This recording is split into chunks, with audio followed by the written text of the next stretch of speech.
sobre colesterol.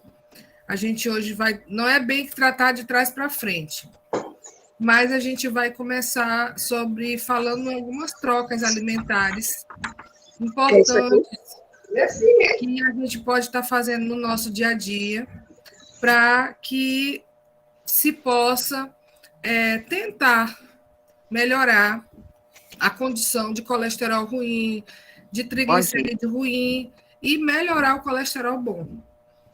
Então, eu queria que vocês ficassem bem atentos a essas nossas orientações. E é como eu volto a falar para vocês. Aqui, hoje, vai ser só uma pincelada de um assunto enorme que a gente tem para tratar sobre o colesterol. Porque existem as situações que são particulares de cada um.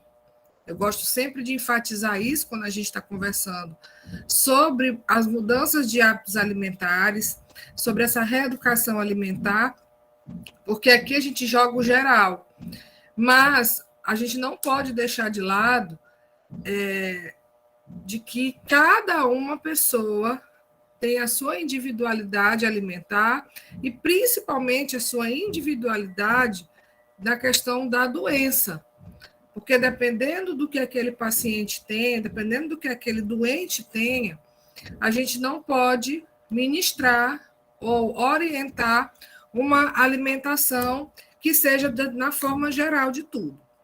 Quando a gente fala em colesterol alto, a gente fala em riscos de doenças cardiovasculares, principalmente doenças cardiovasculares.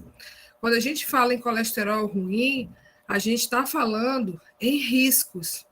A gente está falando em possíveis acidentes vasculares cerebrais, que são os comuns AVCs. A gente está falando em infarto do miocárdio. A gente está falando em arteriosclerose. A gente está falando em entupimento de artérias. A gente está falando em diversos outros problemas, que esses aí são os mais graves. Mas os sintomas que são extremamente desconfortáveis, como sudorese muito excessiva. O que é sudorese, professora? Suando muito frio, suando em excessividade. A gente está falando em tonturas, a gente está falando em escurecimento da pele. Então, muitas das vezes a gente está sem saber que o colesterol está elevado e a pele da gente, principalmente nessa região do pescoço, escurece muito. É um sintoma também de quem tem a glicemia alterada ou que possa estar tendo uma possível diabetes futura. Então, alguns sinais que muitos nem sabem, desconhecem mesmo, que às vezes acontece com o corpo, as dobras ficando escuras, também pode ser um sinal de colesterol alto. Um outro sintoma também que a gente muitas das vezes desconhece são aqueles carocinhos que aparecem na pele.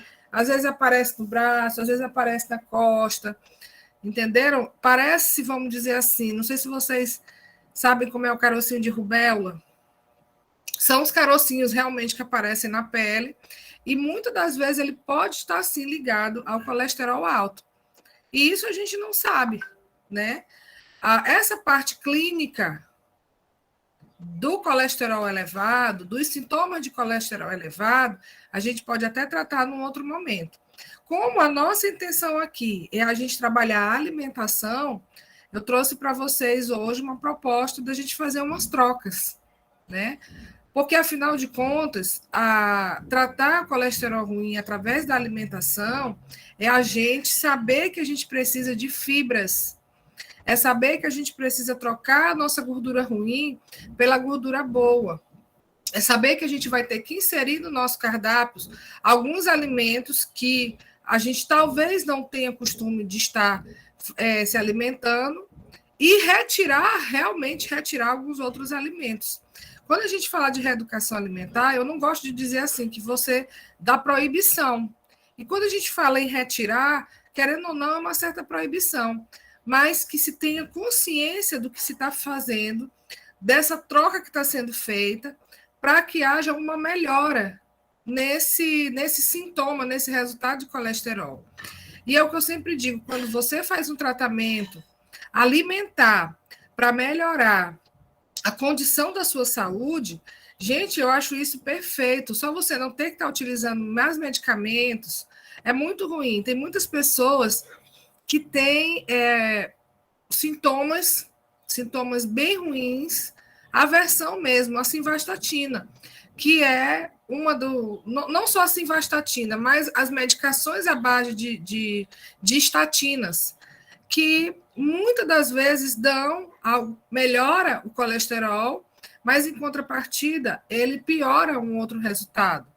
Eu já conversei com algumas pessoas que tiveram resultados negativos com estatinas, que são as medicações utilizadas para a diminuição do colesterol, e que conseguiram reverter esse resultado através somente da alimentação, e não houve necessidade de utilizar mais as medicações, entendeu? Eu não estou falando para vocês que é para vocês largarem de tomar as estatinas, né? Ou as medicações, de repente, se vocês receberam algum diagnóstico de colesterol elevado ou triglicerídeo elevado, mas que a gente possa fazer concomitantemente, ou seja, junto com a medicação, a gente possa estar melhorando esse resultado desse colesterol.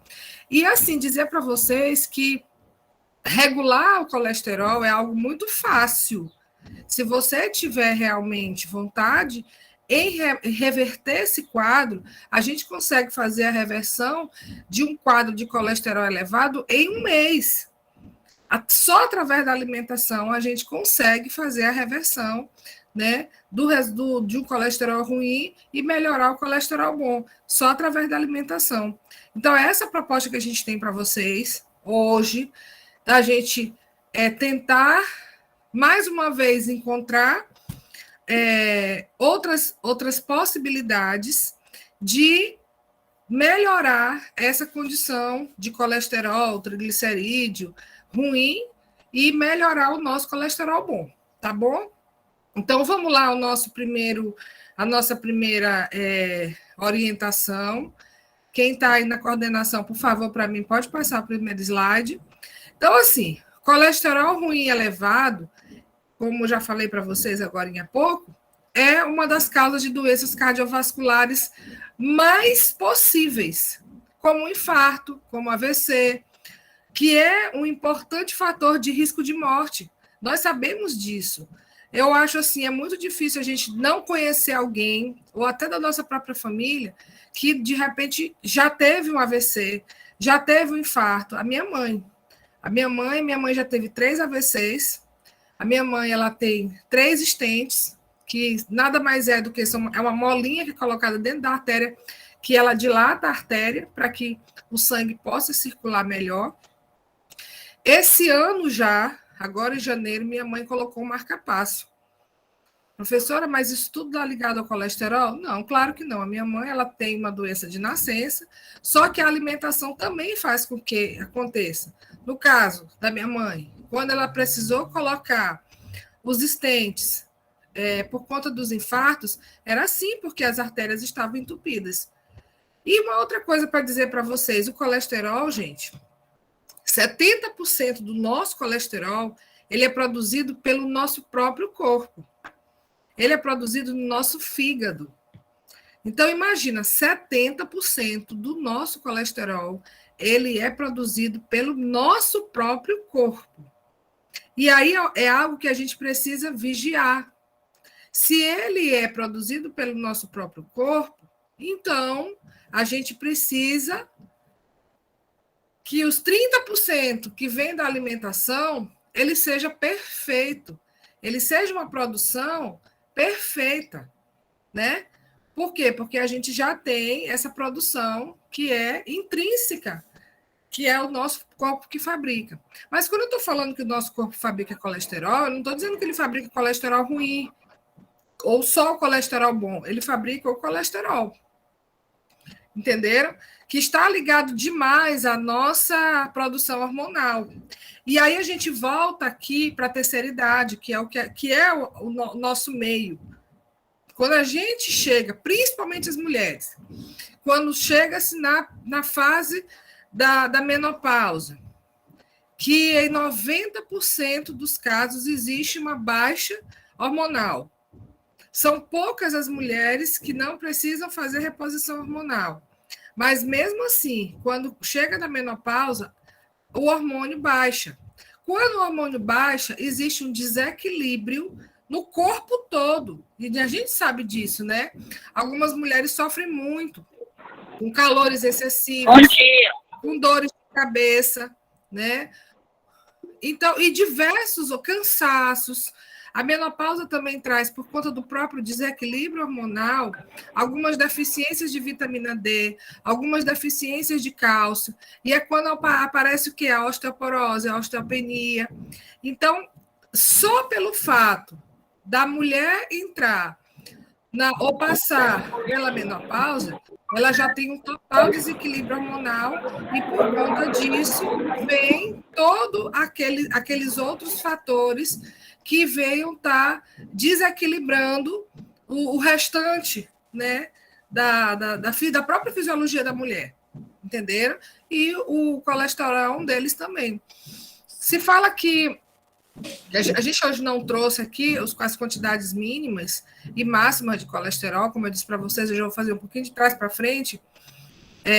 Prefiro trazer para vocês hoje as trocas, aí a gente vai, na próxima aula, a gente vai falando um pouquinho mais, porque a gente já começa aprendendo o que a gente pode fazer uma substituição, e na próxima aula a gente vai trazendo os valores e vendo a importância disso tudo. Mas a gente já vai adiantando aqui. Então, geralmente, para a mulher, colesterol bom, que é o HDL, ele precisaria ser, no mínimo, em 40. Pouquíssimas são as mulheres que têm um colesterol HDL nesse nível. A maioria, quando a gente vê, tem um colesterol abaixo de 30, um colesterol HDL, tá? Mas, em contrapartida, o colesterol bom, o colesterol ruim, ele passa de 200, o LDL. E aí sim, existe um desequilíbrio gigantesco que pode gerar problemas como infartos ou entupimento de artérias, né? Ou então o próprio AVC e outros problemas também que podem vir junto com esse colesterol elevado. Pode passar, meu bem, a próxima slide. Professora, por favor, repita só esse colesterol ruim, qual a taxa que a senhora falou aí?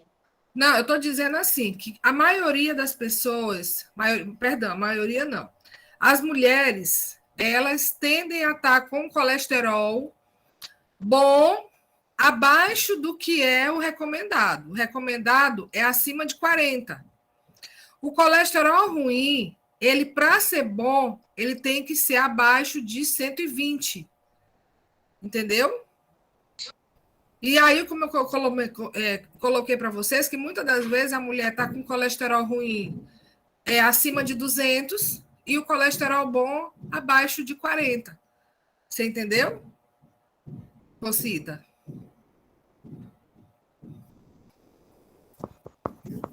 Professora, bom dia. Bom dia, Maria de Jesus.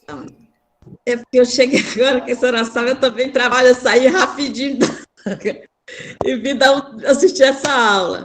Sim, eu queria lhe falar que eu adquiri o colesterol alto, né? Mas foi por questão mesmo de estresse, de ansiedade. Então, eu tenho que estar sempre controlando isso, como eu já até falei, né, que eu faço terapia, essas coisas assim, para ver se eu consigo me acalmar, e graças a Deus que eu estou conseguindo, e também estou começando a equilibrar a alimentação, né, que bom, trabalhando em cima disso também, para poder... Aí o médico até me agradeceu, que graças a Deus que estava entrando, mas eu vivia preocupada, ele dizia assim, olha, isso é preocupante, isso aí pode causar, a qualquer momento pode ter um infarto, pode ter... Logo a minha família, meu pai, minha mãe, 2 irmãos meus, tudo morreram do coração, né? Então, já tem a questão da questão genética, da família, né? Da história então, eu tenho que ficar atenta sempre com isso. É colesterol, ele disse assim, colesterol, você tem que ficar tomando, começou a tomar remédio, que nem remédio de pressão. Para a vida toda. Ele sempre me disse, e eu abusava muito, eu tomava e depois eu ficava, não vou mais tomar. Aí, quando é agora, ele disse, agora você aprendeu e está tomando direto, né? Porque está regulando, e realmente. Então, é uma coisa muito séria, tanto muito baixo quanto importante alto. isso, é muito importante você não largar o seu tratamento medicamentoso, porque ele vai dar um resultado muito positivo. E aí, assim, existem casos, te digo até uma coisa, Maria de Jesus, não querendo contradizer o médico, mas existem casos que só a alimentação consegue reverter. Mas quem pode retirar o medicamento é o médico. Isso aí que fique muito bem claro. Quando o médico passa uma medicação para um paciente, é porque ele vê que já passou daquele nível de que só a alimentação daria conta. Então, da mesma forma, ele consegue fazer a retirada da medicação quando ele observa que os níveis estão caindo bastante de colesterol ruim, e aí ele vai te fazer o quê? Ele vai te fazer uma proposta de que você tente regularizar esse seu colesterol somente através da alimentação. Mas isso não é rápido, não é do dia para a noite. Então, assim, quando a gente observa que um paciente ele começou com níveis ainda abaixo de desequilíbrio de colesterol, a primeira coisa a fazer é a alimentação. Com certeza ele já deve ter falado isso para você. Não, ele falou tanto que ocasionou gordura no fígado, tudo isso é alimentar. Aí ele disse, olha, o sobrepeso, você tem que começar a trabalhar em cima, tanto que eu estou com nutricionista agora. Ótimo. Quer dizer, são casos assim, eu tenho que ficar todo o tempo com acompanhamento. Minha vida agora vigiando. Mas depois ele vai tirar, até minha pressão vai baixar. Eu só tenho que tentar, eu já estou me sentindo. Depois eu comecei a fazer terapia, que já tem quase um ano, que eu faço todo o tempo. Eu sempre falo para ela, doutora, eu não quero mais lhe largar, porque eu já estou conseguindo conferir assim 5. Porque para estourar eu vivi uma bomba, sabe aquela coisa assim de uma hora para outra? Aí agora não, eu fico assim, não, eu tenho que me controlar, ninguém tem que controlar que não seja eu. Não adianta dizer é verdade. Eu digo muito isso, a gente conversou um pouco esses 2 dias nas aulas passadas, falando um pouco sobre essa questão de alimentos. Não sei se você conseguiu acompanhar as 2 últimas aulas, que nós falamos sobre os alimentos e a emoção, os alimentos e a ansiedade. Inclusive, a gente colocou no grupo alimentos que ajudam a melhorar esses sintomas e dão um pouco mais de sensação de relaxamento. E aí hoje a gente trouxe um pouco também da questão da alimentação para melhorar esses níveis de colesterol. Então, assim, é fato que você fala que a gente não deve trocar bruscamente as medicações por alimentação, mas que concomitantemente, juntamente com a medicação, a gente precisa fazer um controle na alimentação. E aí foi por isso que a gente trouxe algumas trocas, eu coloquei, né, algumas trocas inteligentes para que a gente possa tentar melhorar esses nossos níveis de colesterol. São trocas, gente, bem simples que a gente pode fazer em casa. Por exemplo, você trocar um pão normal, né, um pão francês normal, seja ele massa grossa ou massa fina, ou eu não sei como é que vocês chamam, pão de sal, mas trocar por um pão que seja integral. Ah, professora, mas em algum momento a senhora falou que a questão das calorias, ela não vai mudar. Calorias é uma coisa, fibras é a outra. Por isso que sempre no início sempre no início das nossas aulas, eu sempre coloco para vocês assim que cada caso é preciso ser trabalhado individualmente. Se você é uma pessoa que é obesa, que tem sobrepeso e que esteja precisando de diminuir o peso, a gente tem várias outras opções que precisam ser tratadas individualmente. Tá? Aqui a gente está falando de fibras, a gente não está falando de calorias. Mas mesmo assim, quando a gente fala em fibras, a gente está falando em saciedade. Nesse caso que a gente vai falar hoje sobre as fibras do pão integral, para a melhoria do colesterol, por quê? Porque a fibra, ela lá dentro da artéria, ela tem um sistema como se ela estivesse raspando. O trabalho que a fibra faz é isso. Vai raspando a artéria e retirando todo aquele acúmulo de gordura que está dentro da parede da artéria. Então, aqui tem uma troca inteligente quando a gente fala de trocar o pão francês, que ele é um pão lisinho, que não tem nada, né? E, gente, vocês estão me ouvindo bem? Alguém levantou a mão e disse que o volume está baixo. Estou também, tá bom. Tá ótimo. Tá bom. Quem está falando do volume, eu acho que tem que olhar o seu volume, tá? Não sei quem foi que levantou a mão. Professora, porque eu, quando eu vou comer o pão francês, eu tiro a massa todinha de dentro. Aí fica só aquela casca. Pois é, mas então, quando a gente está falando sobre colesterol, a casca também não vai ter fibra. Então, a gente vai precisar de fibra. Quando a gente trata do colesterol, vamos lá novamente. Quando a gente quer falar sobre colesterol, a gente precisa consumir fibra. Entendeu? Se você está fazendo um controle de peso, mas o seu colesterol ele é normal, não está acima, essa conduta de você retirar o miolo do pão está perfeita. Eu em casa, como alimentos integrais, mas também como pão francês. Hoje mesmo, meu café foi pão, ovo, café, leite e retirada toda a massa do pão. Né? Eu não consigo comer miolo de pão, na minha cabeça não deixa, porque eu sei que aquilo ali vai ser transformado em gordura, enfim. Eu também. Mas eu não estou com o meu colesterol elevado. Agora, se eu sei que o meu colesterol estiver elevado, o que é que eu vou fazer? Eu vou procurar alimentos que sejam ricos em fibras. Para quê? Para que eu melhore essa condição e não seja necessário eu chegar ao nível de ter que tomar medicação. Entenderam? Dona Maria de Jesus, ela quer falar alguma coisa. Eu queria falar para a senhora o seguinte, que eu já faço o contrário. Como eu não gosto de nada integral.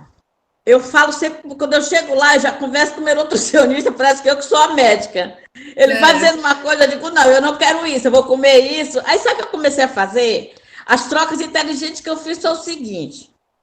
Eu pego o meu pão, como eu gosto do meu pão francês, eu como ele, eu não tiro o miolo dele, eu não tiro. Porque esse é que eu gosto. Aí, o que eu faço? Meu pão, por causa da minha digestão, de refluxo, eu compro pão envelhecido. Eu amo botar meu pão fresquinho na geladeira e eu fico comendo, eu compro logo um tanto que dá a semana todinha. Eu só como pão uma vez, que é de manhã. Então, ele não vai refletir nada em mim. Aí, o que eu faço? É como a senhora faz. Eu coloco o queijo, mesmo no sobrepeso. Eu coloco meu queijo, ou eu coloco outra proteína, um ovo, como a senhora faz. Como eu gosto de ovo cozido, eu não sou muito chegada à fritura, não. Então, eu prefiro o ovo cozido. Eu como meu ovo cozido, com meu pão. Aí, às vezes, eu boto queijo, né? Porque eu sou doida por queijo, eu como. E eu vou procurar essas fibras em outros alimentos, nos vegetais. Aí, olha, eu também gosto muito de aveia. Eu boto aveia dentro do leite, do café. Aí eu tomo, eu estou colocando fibras. Também foi esse tipo de coisas que começou a me equilibrar aqui. A minha alimentação, eu comecei a fazer desse jeito, não me restringir de nada, porque eu estava vendo que eu sou doida por arroz. Arroz é outra coisa que a senhora sabe que vira açúcar. Aí o que eu faço? Se eu pegar um prato de salada bem cheia, comer mesmo antes de começar a botar qualquer coisa, botar ela bem colorida mesmo, eu tinha muita preguiça de fazer salada. Agora eu compro assim, tipo, um dia da semana, compro e coloco tudo divididinho para ficar pronto para na hora não ter desculpa da preguiça, né? Aí eu vou lá e faço. Aí eu encho um prato. Aí meu arroz está branquinho, uma delícia, do jeito que eu gosto. Mas como eu comi um prato de salada, hoje eu já não consigo mais ver o arroz com aquela ansiedade toda. Por quê? Porque eu matei a ansiedade com meus legumes, com minha salada gostosa, que eu já boto pouco arroz. Às vezes, por olho grande, eu boto bastante arroz. Eu termino jogando fora. Eu digo, meu Deus, está errado jogar fora.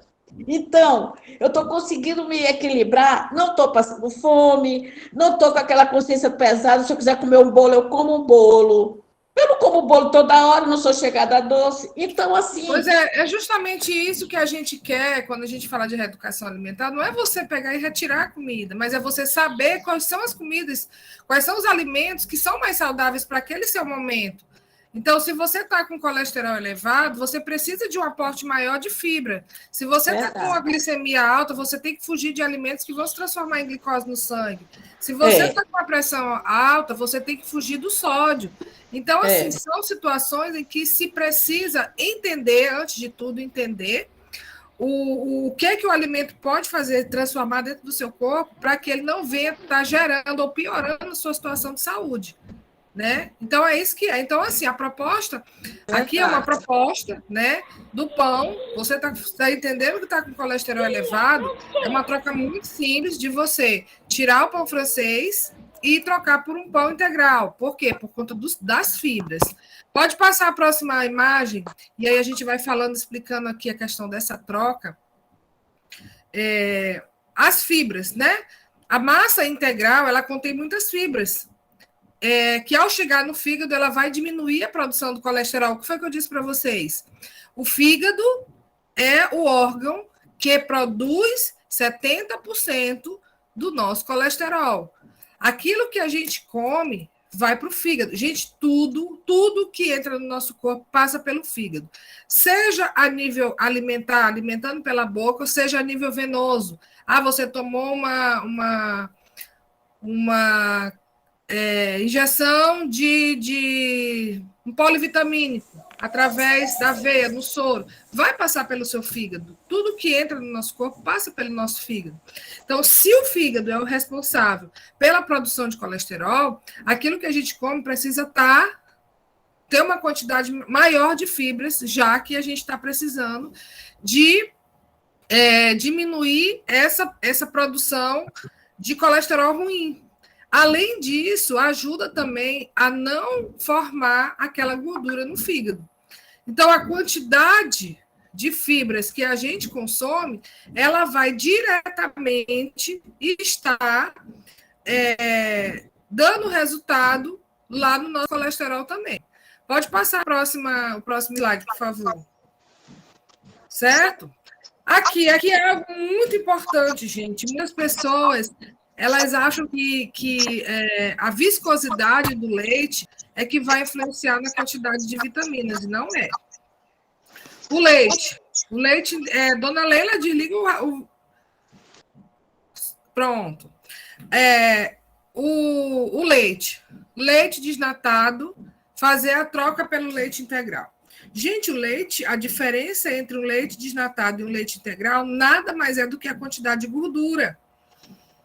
Tá? A quantidade de minerais, a quantidade de vitaminas, elas são as mesmas. Só que tem gente que não quer trocar porque o leite é ralo.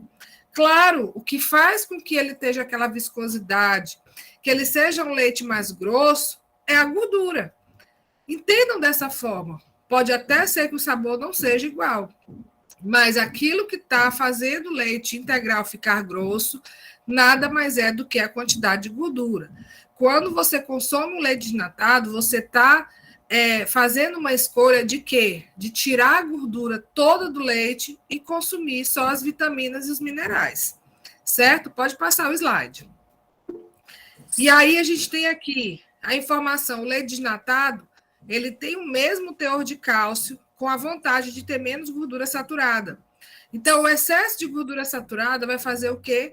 Elevar os níveis de LDL e pode também aumentar os níveis de triglicerídeo. E não só isso.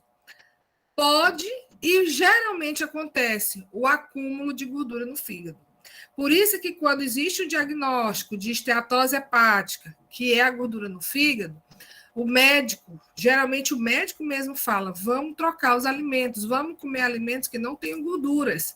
Por quê? Porque para poder fazer essa limpeza, lá no fígado. E o fígado é um órgão que facilmente ele se regenera, né? Mas desde que a gente cuide dele, ele só pode se regenerar de alguma coisa que ele sofreu. Então, se ele foi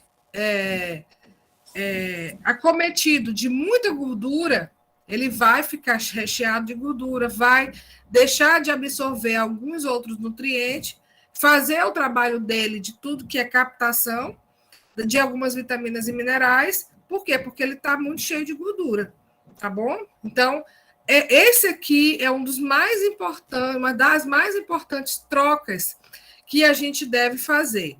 Ah, professora, eu não consigo. Então, vamos tentar o leite semidesnatado, que ele geralmente tem um nível de 50% de gordura a menos, mas pelo menos ele não está com 100% de gordura, que é o leite integral, tá? Pode passar a próxima. Professora, me tirei uma dúvida. Eu assisti uma reportagem que diz que cenoura com beterraba te retira a gordura do fígado. Que o quê? Cenoura com beterraba? É. Crua, sim. Falamos semana passada. Falamos semana passada sobre. Sim, mas o suco é feito dela crua, não é? É. Pronto. Então, sim, com certeza sim. E de preferência, se tiver alguma vitamina C, um limão, uma laranja, um suco de acerola, algo que vai ajudar, sim, porque a vitamina C ela é um importante antioxidante. Então, a gordura, quando ela está alojada no nosso corpo, é como se ela fosse uma ferrugem. Quando a gente fala de antioxidante, a gente está falando em, por exemplo, vocês não conhecem aquele limpador de bijuteria, Silvo? Tem uns outros aí que a gente passa e limpa e ele fica bem brilhantezinho, que são antiferrugens. Então, quando a gente fala em vitamina C, a gente está falando em antioxidante, aquilo que não oxida, certo? Quando a gente compra, por exemplo, um utensílio de casa que seja de inox, é porque ele é inoxidável, ele não vai oxidar, ele não vai enferrujar, não é? Assim a gente precisa cuidar do nosso corpo, quando a gente está falando em antioxidantes. E a vitamina C é um importante antioxidante, como é o caso do limão e da vitamina C. Alguém me perguntou aqui no chat, falando sobre se o leite é inflamatório. Vamos lá com relação ao que eu penso sobre isso. Existem várias correntes, vários pensadores, vários estudiosos que defendem que o leite é inflamatório, sim. Aí a gente vai pensar o seguinte: se o leite fosse um alimento inflamatório, não seria o alimento mais importante quando se nasce, certo? Até porque a gente não vai querer que os bebês eles estejam sendo alimentados por alimentos inflamatórios, certo? Nós somos mamíferos. Então, não existe essa questão de dizer assim, você é mamífero e você não deve tomar leite de uma certa idade para cá. Muitos estudiosos falam que nós somos mamíferos, mas nós não somos filhos de vaca. Quantas crianças não são alimentadas quando nascem com leite de cabra, com leite de vaca, né? Quantas crianças nascem que as mães não podem amamentar e elas vão para o leite, que é o leite de lata? Não é assim? E os próprios médicos, os próprios pediatras, eles orientam que seja consumido o leite, mesmo artificial, nos casos das mães que não conseguem amamentar. Tô Verdade, certo? verdade. Então, como é que o leite pode ser inflamatório se os bebês que até 1 ano de idade ele não está com o seu trato gastrointestinal formado, eles podem consumir o leite, que é tão inflamatório assim, e nós que somos adultos, que já temos todo o histórico de alimentação, inclusive alimentação muito mais brusca, muito mais fortes, e a gente não pode tomar leite. Aí, o que é que eu digo com relação a isso? O leite, quando ele é da vaca, não é esse leite que a gente toma em casa, de caixa, que é o leite que chega até a gente. Ah, ele é um leite saudável? Ele não é um leite saudável, ou totalmente saudável, porque ele já deixou de ser leite há muito tempo. Aquilo que a gente toma, eu não sei nem qual é o nome que se dá. Por quê? Porque ele já foi reformulado, acrescentado água, acrescentado um monte de coisa, e que a sua estrutura normal, ela deixou de ser o leite puro da vaca, tá? Por isso que hoje a gente vê muito mais casos de intolerância à lactose, por isso que nós vemos hoje casos de alergias à lactose, alergia ao leite. Por quê? Porque o leite ele está totalmente modificado. Mas então é prejudicial tomar leite? Não, se você não tem intolerância, restrição, alergia, continue. Por quê? Porque mesmo já estando todo modificado, esse leite ele é sim enriquecido com vitaminas e minerais. Então, o que a gente está fazendo, nesse caso do leite, é garantindo esses minerais e essas vitaminas que estão contidos nesse alimento que é industrializado. Entenderam? Ah, professora, então, se eu quiser deixar de tomar leite e buscar alimentos que sejam, por exemplo, ricos em cálcio, como eu busco no leite, eu posso fazer? Pode fazer, claro que sim. Inclusive, esses profissionais que defendem que o leite é inflamatório, eles recomendam outros alimentos que sejam ricos nesses nutrientes para que a pessoa não fique com essa deficiência. Keila, você quer falar alguma coisa? Bom dia. Bom dia. Professora, eu vou lhe comunicar que eu não vou poder assistir essa aula, porque eu vou ter que resolver um negócio ali de pressinha, viu? Tá bom, meu amor, mas a aula vai ficar no grupo, viu? Daqui a pouquinho a gente está colocando a aula no grupo, aí você dá uma olhadinha lá, tá? Qualquer dúvida pode me chamar no privado. Professora, eu coloquei até aí no chat uma pergunta com relação ainda ao leite.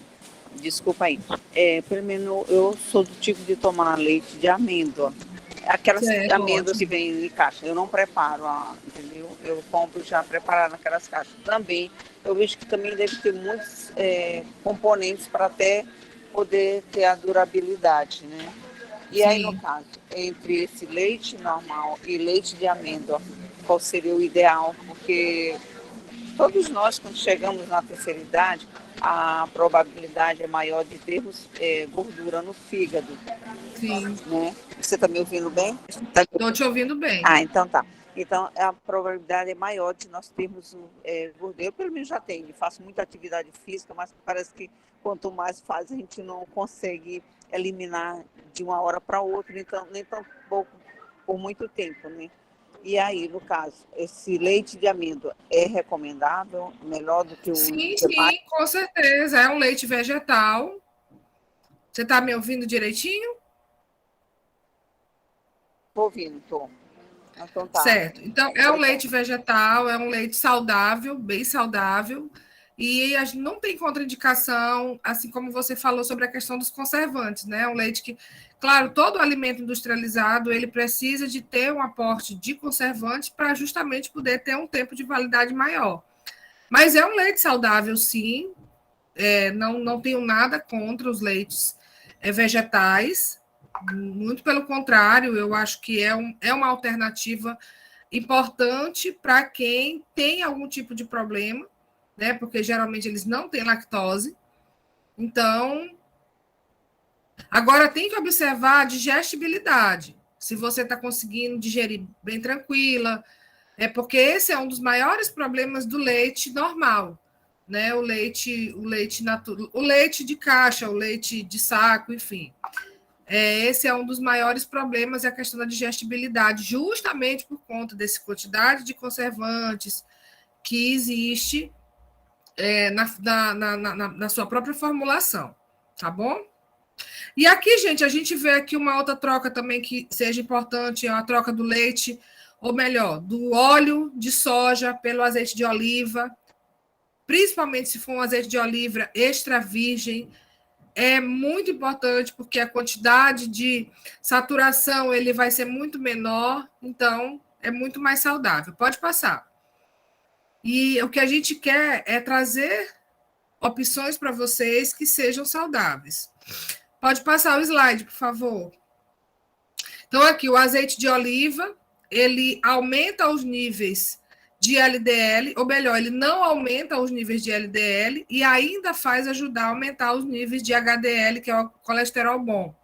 Além disso, os compostos fenólicos do azeite evitam a oxidação do colesterol, fenômeno que propicia a formação de placas. Ou seja, quando você faz o consumo de azeite de oliva, extra virgem de preferência, com acidez abaixo de 0,5, você está ajudando ao seu corpo a expelir essa gordura que está alojada nas artérias, assim como as fibras ajudam a fazer essa raspagem, o azeite de oliva extra virgem ele também vai ajudar a fazer esse trabalho.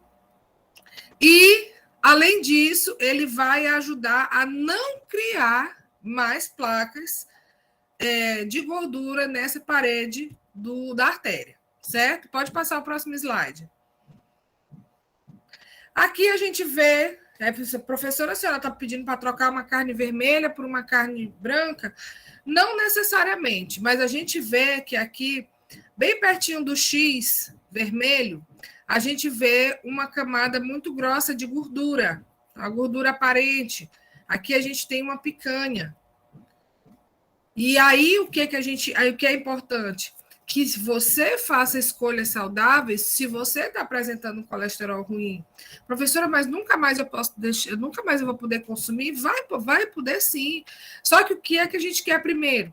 Que você faça essa alimentação mais saudável para que você possa diminuir os níveis de colesterol ruim. Você faça essa troca. Quando você percebe que seus níveis já estão regulares, gente, por que não de vez em quando, né? Consumir um alimento um pouco mais gorduroso, consumir um alimento industrializado. Mas durante o tratamento alimentar, é preciso sim que você faça essa troca. Entenda, é um tratamento que vai durar entre 15 dias a um mês e depois você vai ter uma vida normal. E aí, quando a gente faz essas trocas saudáveis, você vai observar que você mesmo vai ficar, meu Deus, se eu comer isso aqui, vai piorar. Então, é o que é a nossa intenção, é que vocês tenham consciência de que comendo alimentos que possam causar algum tipo de patologia não vai ser bom para a sua saúde, tá? Pode passar o slide, por favor. Então, aqui, a nossa sugestão é com relação à carne de porco magra, tá? A gente não está falando em pernil, a gente não está falando em costela, a gente está falando em carnes magras. E também a carne de boi, tá? Então, a carne de porco, ela não é mais gorda do que a carne de boi, e nem a carne de boi é mais gorda do que a carne de porco. A questão, volto a dizer, é o corte. Aquela gordura aparente é que vai ser o prejudicial para a sua saúde. Então, a alcatra, filé mignon, são carnes mais magras. Quando for comparadas a uma picanha, ao cupim. Gente, ontem eu fui no frigorífico fazer a compra de carnes para a semana para minha casa, né? Nossa, eu vi uma peça de cupim que ela era praticamente 90% era gordura. Eu disse, alguém compra, será isso aqui? Porque, gente, era gordura demais. Mas quem gosta de churrasco, gosta de fazer um cupim, né? E, assim, para mim, eu não gasto meu dinheiro comprando esse tipo de carne. O mesmo se aplica à carne suína, o lombo. Aí, ó, o lombo, ele é muito mais saudável do que o pernil. Por quê? Porque o lombo, ele é uma parte magra. O pernil já é uma parte mais gordurosa. Então, quando a gente fala de manter essa alimentação saudável, a gente está querendo que vocês entendam que alguns alimentos eles vão ser precisados tirar da sua mesa durante o período de tratamento que você estiver fazendo, até que você alcance o seu objetivo, que é a recuperação total do seu colesterol bom e minimizar a quantidade de colesterol ruim. Então, uma orientação, quando você sempre chegar em casa de comprar a sua carne, você faça aquela limpeza normal, retirando aquela gordura, toda a gordura que você vê, a gordura aparente, e pode cozinhar e consumir. Professor, e os nervos? Os nervos, eles não fazem tão mal, mas a gordura faz. A gordura aparente faz. Pode passar o slide. Aqui, a gente tem uma troca que é saudável, e você vai dizer, professora, suco de laranja, pelo amor de Deus, suco de laranja, laranja é saudável, a senhora acabou de falar da vitamina C. Mas aí eu vou dizer uma coisa para vocês. A gente está falando do suco, tá? Não estamos falando da fruta. Quando você, para você fazer alguém tá, Raimunda, desliga isso. Quando você vai fazer um suco de laranja, você utiliza no mínimo 4 laranjas, não é verdade? Laranja, gente, é um alimento calórico. Ele vai fazer mal para a sua saúde? Não. Mas isso para você, se você puder escolher entre o suco de laranja e um suco de uva, escolha o suco de uva. Pode passar o slide, aí eu vou explicar para vocês aqui. A gente tem uma substância chamada resveratrol. Essa substância, ela é antioxidante e está presente não somente no suco de uva, mas no vinho, tá? Nesses alimentos que são mais escuros, que tem essa cor arroxeada. Então, na casca da uva está um grande parceiro do coração, né? Que é o resveratrol. Atua na redução do colesterol e tem um efeito antioxidante. Aquele que vai fazer o quê? Ele vai ser como um agente antiferrugem que vai retirando a gordura da artéria, limpando e deixando como se fosse um inox. Atua também, ao contrário do que muita gente pensa, o resveratrol não é exclusivo do vinho. Muitas pessoas achavam que realmente era, mas por conta dessa cor, dessa coloração bem roxa. Então, o suco de uva natural e aquele feito na hora é rico nessa substância. Então, se você tem, professor, então eu posso comprar aquele suco de uva de supermercado? Sim, sim. Preferência ao suco de uva que estejam em garrafas escuras. Por quê? Porque o resveratrol ele precisa da escuridão, vamos dizer assim. Ele não pode ficar à vista tanto do sol ou da claridade. Então, por isso, as cores escuras das garrafas. E que sejam aqueles que venham no rótulo. Suco de uva integral, sem adição de açúcar, aí ele é puro. Pode passar o próximo slide. Aí aqui também a gente vai falar um pouquinho da cebola, né? Se você tiver preferência, e se você gosta de cebola, também tem essa substância na cebola roxa. Pode passar o slide. Pode passar o próximo slide, por favor. Então, a cor roxa, essa troca ela pode ser estendida também à alface e ao repolho.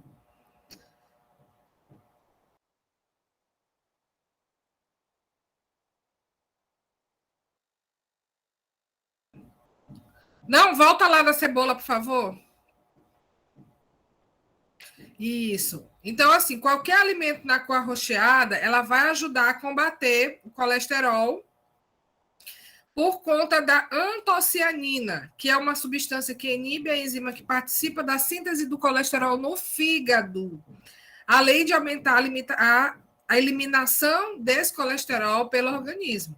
Então, a antocianina, que está presente na cebola, está presente nos alimentos arroxeados, principalmente nas verduras e legumes, ela vai ajudar que lá no fígado ele não seja tão absorvido e vai ajudar a eliminação. Pode passar o próximo.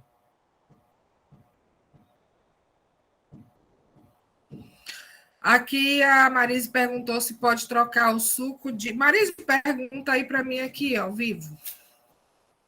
Que a mensagem saiu, deixa eu só ver.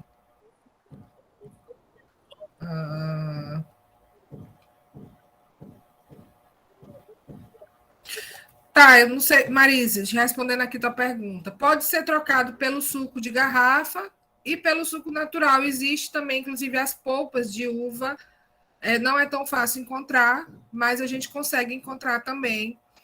E se você tiver como fazer, aqui para a gente é um pouco mais complicado, porque uva é muito caro, né? Nossa, aqui para a gente uva é um absurdo. Mas se você puder fazer o seu próprio suco de uva em casa, pode fazer. Uma outra alternativa, gente, é a jussara. Tem um outro alimento que também tem um poder gigantesco, que é o jamelão. Vocês sabem o que é jamelão? Parece uma azeitona preta. Muito, muito... Aqui no Maranhão, aqui em São Luís, a gente tem demais esse jamelão. Eu pensava que jamelão era uma fruta grande. E não é, porque jamelão é uma azeitoninha roxa. Ela tem, inclusive, um saborzinho meio travoso. Muito rica em antocianina, rica em resveratrol. A jussara também. Gente, os alimentos que são arroxeados ajudam muito a eliminar essa gordura no fígado e a minimizar a quantidade de colesterol elevado. Agora, com relação à jussara, gente, eu estou falando da jussara pura, pura, pura, pura. Sem açúcar, sem farinha. Ah, não tem graça. A gente não está falando de graça, a gente está falando de saúde, tá? Justamente. Aqui a Maria Lúcia falando, ninguém dá valor. Gente, quando eu saio para viajar, geralmente aqui, eu acho que depois de Santa Rita, às vezes eles vendem num saquinho, né, na estrada. E toda vez eu compro muitos, uns 10, 20 saquinhos daquilo, porque eu gosto do sabor e também eu sei do poder que ele é para o organismo. É muito bom. Também gosto muito, Eliane.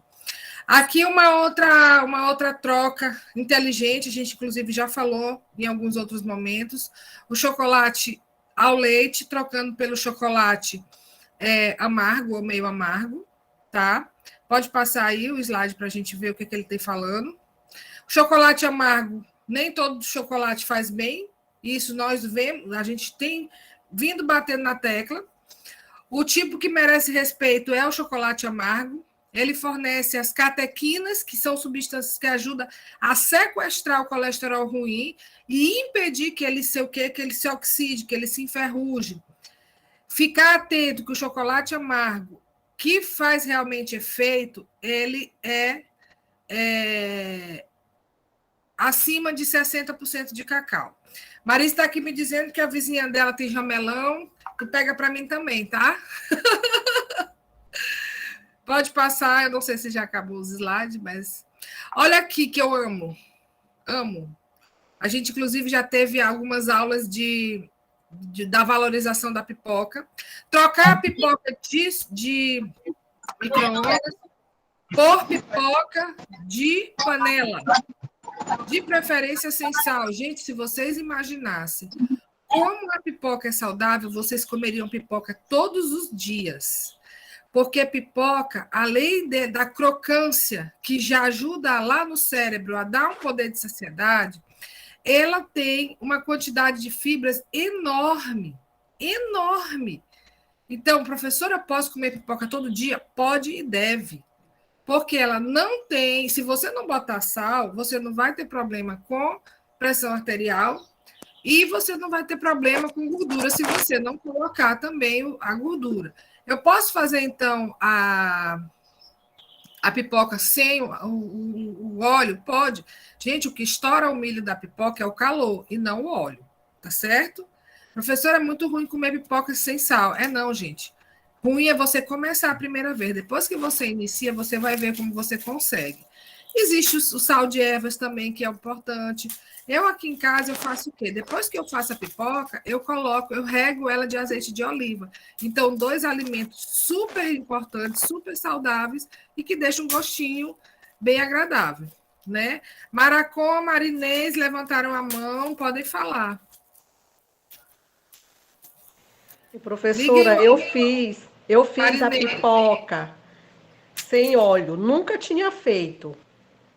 Eu fiz e adorei, achei muito interessante. Eu não sabia que a pipoca estourava sem óleo. Sem óleo, eu também soube assim, ao longo da... Na verdade, eu soube porque eu comprei uma pipoqueira elétrica, né? E a pipoqueira elétrica ela não vai óleo, então era só calor. Eu digo, nossa, então se na elétrica vai sem óleo, na panela também vai sem óleo. E aí eu comecei a fazer as experiências, eu digo, nossa, então realmente é o calor. E agora? Né? Fala, Maracon. Professora, voltando à carne suína, o tocinho, ele faz mal? Porque gordura Faz, ele é só gordura.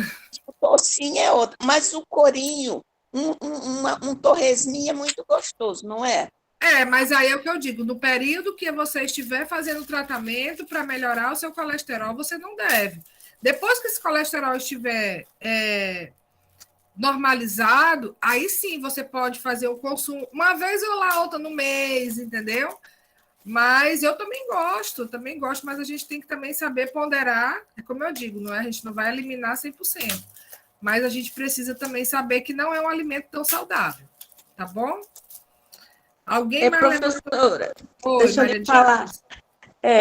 Pois olha, eu já aqui em casa, eu não uso soja, óleo de soja. Eu só uso banha de porco e azeite de oliva.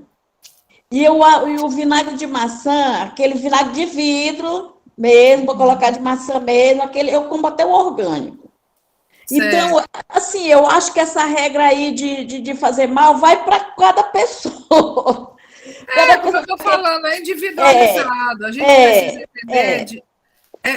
Quando eu falo, a gente está falando na questão geral.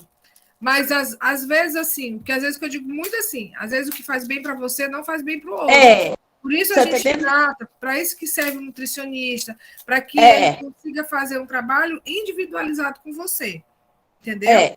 Então, pois por isso que eu procurei um nutricionista e um nutrólogo, porque o nutrólogo ele vai lá no meu hormônio e eu posso comer e depois como peixe. O nutrólogo ele pode passar medicação, o nutricionista pode. E do jeito que ele começou assim, eu posso comer, para a senhora ter uma ideia, que depois eu comecei a comer as coisas sem consciência pesada, sem perguntar para ninguém se pode ou não, só mesmo com as conversas do nutricionista e com o nutrólogo, que ele é também esse endocrinologista, eu comecei a regularizar meus hormônios. Porque você controlando. O que acontece? Você está conseguindo ter acesso às informações, aquilo que realmente é importante, aquilo que realmente faz bem e o que realmente faz mal. E aí você mesmo já tem autonomia de escolher seu alimento, porque você já tem conhecimento de causa. Né? Pode passar o slide, meu amor, por favor, para a gente falar aqui um pouquinho da pipoca. Pode passar, isso. Então, assim, a ingestão de grãos integrais e alimentos ricos em fibras, como no caso a pipoca, pode ajudar a diminuir o colesterol. Então, uma porção de 2 xícaras de pipoca pode fornecer até 2,2 gramas de fibras por dia. Então, gente, quanto mais fibra a gente tem no nosso organismo, melhor. Então, imagina, você tem 2 xicrinhas de pipoca. Já é uma quantidade boa de fibras. Geralmente, a gente não faz pipoca para comer 2 xícaras, né? A gente come uma bacia inteira. Não faz mal. Se você não colocar óleo, se você não colocar manteiga e se você colocar sal, mas que não seja uma quantidade tão grande, vai fazer bem para você, porque a quantidade de fibra é uma quantidade muito boa. Pode passar. Acho que ainda tem alguma coisa. Atividade física, óbvio, a gente não poderia deixar de falar da atividade física. Atividade física, nesse contexto de melhorar o colesterol, ele precisa ser efetivado, porque a atividade física ela aumenta o colesterol bom, que é o HDL. Então, o HDL é o primeiro a ser sequestrado pelo corpo quando a gente está com colesterol ruim, ou seja, quando a gente... O colesterol, gente, é uma balança, né? De um lado está o HDL, do outro está o LDL. Se o HDL estiver bom, o LDL vai estar lá embaixo, né? Então, o HDL é o colesterol bom, o LDL ruim. Mas se o meu nível de colesterol ruim está maior, automaticamente o HDL ele baixa. Então, a atividade física também ajuda muito a regular esses níveis de colesterol ruim, aumentando o colesterol bom. Tá certo? Vamos ver se ainda tem mais alguma coisa. Pronto. Então, essa era a nossa contribuição de hoje. Quem quiser fazer perguntas, Maracon está com a mão levantada. Pode falar, Maracon. Professora, posso ficar assistindo o meu filme, comendo pipoca e tomando suco de uva? Ô, show de bola! Então, se no Melhor cinema, lanche possível. no cinema você come a pipoca tomando refrigerante e eu posso tomar o suco de O uva. suco de uva, com certeza. Ah, Ótima opção. obrigada. Hoje à tarde vocês vão tudinho comer pipoca, assistindo novela. Verdade. Né? Professora, Conselhos, eu como pipoca todo. a sua aula foi maravilhosa. Muito obrigada. Amei. Gente. Obrigada. Eu sempre quero trazer para vocês novidades e assuntos interessantes. Semana que vem a gente ainda volta a falar sobre colesterol. Na verdade, a gente tem muita coisa para falar sobre colesterol ainda. É uma coisa que abrange todo mundo, quase todo mundo tem. Então, a gente precisa realmente enfatizar, bater mais na tecla, trazer mais informações alimentares. E se vocês também quiserem, na próxima aula, para que a gente possa fazer a leitura de alguns exames laboratoriais, e vocês quiserem compartilhar com a gente, apresentem, não se esqueçam de mostrar, que a gente vai tentar discutir e já trazer alguma orientação específica, tá bom? Na segunda-feira.